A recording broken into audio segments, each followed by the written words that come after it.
नहीं बेचूंगी। अपने वोट को अपने बच्चों के लिए शिक्षा, जोर से बोलो, आप लोग आवाज नहीं आ रही, शिक्षा, स्वास्थ्य, रोजगार, सम्मान, स्वाभिमान और आत्मरक्षा के लिए एक अच्छे नेता को अपना कीमती वोट दूंगा। इस वोट को किसी भी छोटे बड़े ठगिया को कहने में आकर नहीं बेचूंगा।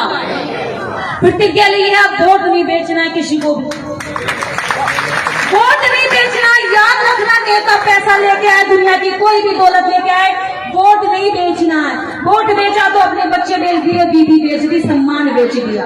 बाबा साहब अम्बेडकर ने इस वोट के लिए अपने चार बच्चों की कुर्बानियां दी है। इसे मत बेचो मेरे भाइयों, इसलिए नहीं दी थी कि इसे बेच के आराम से सो जाओ, इसीलिए दी थी कि इस वोट के जरिए अपने गांव, अपने बच्चे, अपना शहर, अपना देश ऊंचा करो, तरक्की करो। तो इन्हीं बातों के साथ सभी हम लोग जय भीम, जय भारत, जय महिला शक्ति। Thank you so much ma'am. आप जीना चौड़ा करके जिस रास्ते से जा रही हो वो वैसे ही चल कर जाए और उसे ये एहसास हो कि तुम उसकी सुरक्षा में खड़े हो। ये मर्दानगी नहीं है कि उसे देखकर दांत फाड़ दिए, उसको संकुचा दिया, उसको डरा दिया, वो घबरा गई, सहम गई तो तुम मर्द बन गए। ये अगर किसी ने बताई है तो तुम्हारी परवरिश और तुम्हारी परिभाषा दोनों गलत हुई है।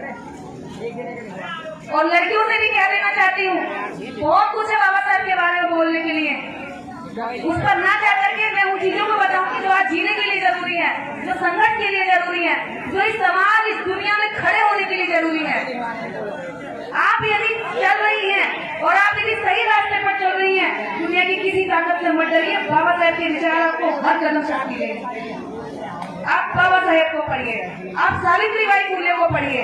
जिस सावित्रीबाई फुले ने 1848 में भी संघर्ष किया और आज तक उनके विचार संघर्ष कर रहे हैं इस बात के लिए। मंच बाबा साहेब के नाम का सजा है, लेकिन एक महिला को बिठाने की हिम्मत नहीं है या किसी महिला में बैठने की हिम्मत नहीं है। मुझे नहीं पता क्या है ये कि इन्होंने बिठाया नहीं या कोई बैठी नहीं। बाबा साहब की विचारधारा पर आप लोग भी चल रहे हैं। आप कुछ भी करिए दिखावे के लिए, खूब हाय हल्ला कर लीजिए, लेकिन जब अगर 20 पुरुष बैठे और 10 महिलाएं उनके बीच में ना हो तो ये महिलाओं के साथ बेईमानी है, आपके खिलाफ हक मानी है। ये केवल भीड़ नहीं है, इनकी मंच पर भी भागीदारी होनी चाहिए। पुरुषों के बीच में बैठना सीखिए, अपनी जगह बनानी सीखिए। कोई इतना तो चिपकता तो गोली मारकर पीछे करिए, जगह बनाइए अपने लिए। कब तक डरती रहोगी और कितना डरती रहोगी? रेल में, ट्रेन में, बस में, गाड़ी में, टेम्पू में, जहाँ जहाँ आपके साथ कोई आपको दबाने की कोशिश करे, जोड़े होकर बैठ जाओ। या तो वो उतर जाएगा या बदतमीजी नहीं करेगा, वो सिकुड़ कर बैठ जाएगा। इन बेटियों से कहना चाहती हूँ, स्कूल कॉलेज जाते हो तुम्हें हर दिन ये सामना करना पड़ता होगा, गांव गली मोहल्ले हर जगह सामना करना पड़ता होगा। ये बात गांठ मान लीजिए। अगर जयंती ने आज बैठी है बाबा साहब की, तो ये बात आज से ही सीख कर जाइए कि किसी से डरना नहीं है। अगर डरना है तो गलत काम करते हुए, अगर डरना है तो माँ बाप का विश्वास तोड़ते हुए। इन दो बातों में डरना, बाकी पढ़ते लिखते आगे बढ़ते किसी से नहीं। ये छोटे छोटे बच्चे पढ़ेंगे, इनको बताया जाए कि बाबा साहब डॉक्टर अम्बेडकर केवल ये नहीं तालियां बजा दी, हमने जयंती मना ली, अच्छी बात है, ये बहुत जरूरी है, जयंती मननी चाहिए, लेकिन इसके आगे का क्या? सो जाएंगे घर जाकर, फिर वही करेंगे जो इससे पिछले कर सकते। जयंती मनाने का फायदा तब है जब जयंती मनाने के अगले दिन से हमने बाबा साहब के कदमों पर चलना शुरू कर दिया।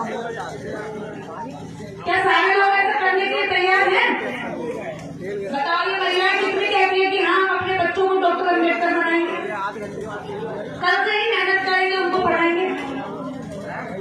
हमारे बीच में जो काजीपुरा से हमारे वकील साहब बेटियां उसको पढ़े, किताबें नहीं है तो हमसे रेडीमेड गाड़ी लगेगी, किताबें खरीदूंगी, उसको दे जाऊंगी। हमेशा गाड़ी में किताबें रखती हूँ, 100-150 किताबें हमेशा रहती है कि बच्चों के पास कुछ हो पढ़ने के लिए, जिससे कि मेरे जाने के बाद ही कुछ सीख सके। तो ऐसी लड़कियां बेटियां जो पढ़ना चाहती है वो किताबें ले लेना। और यहाँ से भी मैं कहना चाहूंगी युवाओं से, खासकर पुरुषों से, कि महिलाओं को बराबर में खड़े करके उन्हें सम्मान दीजिए। बाबा साहेब ने भी कहा है, किसी भी समाज, देश, परिवार की तरक्की जब तक सफल नहीं हो सकती, जब तक पूरी नहीं हो सकती, जब तक उसकी महिला साथ में नहीं चले। उन लोगों ने ये बात समझ ली और अपनी महिलाएं उनके आज हवाई जहाज उड़ा रही है और हमारी महिलाएं आज ही सर पे गोबर लेके यही गाँव में घूम रही है। तो ये उन्होंने सीखा है और ये हमने उनकी बातें छोड़ दी, तो आज हम यही तक पड़े।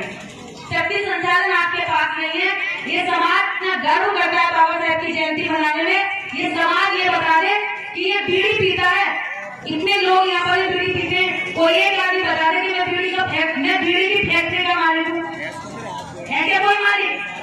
आप इस देश के अंदर सिर्फ और सिर्फ वोटर है या खरीदार है, आप किसी भी चीज के मालिक नहीं है। और ऐसे ही भीड़ बनकर दूसरों के सामान खरीदते जाओगे, दूसरों के लिए प्रोडक्ट खरीद कर उसको पैसे जरूर दे सकते हो, अमीर बना सकते हो, मालिक नहीं बन सकते जब तक बाबा साहब की कही हुई बातें आप लोग जीवन में नहीं उतारो।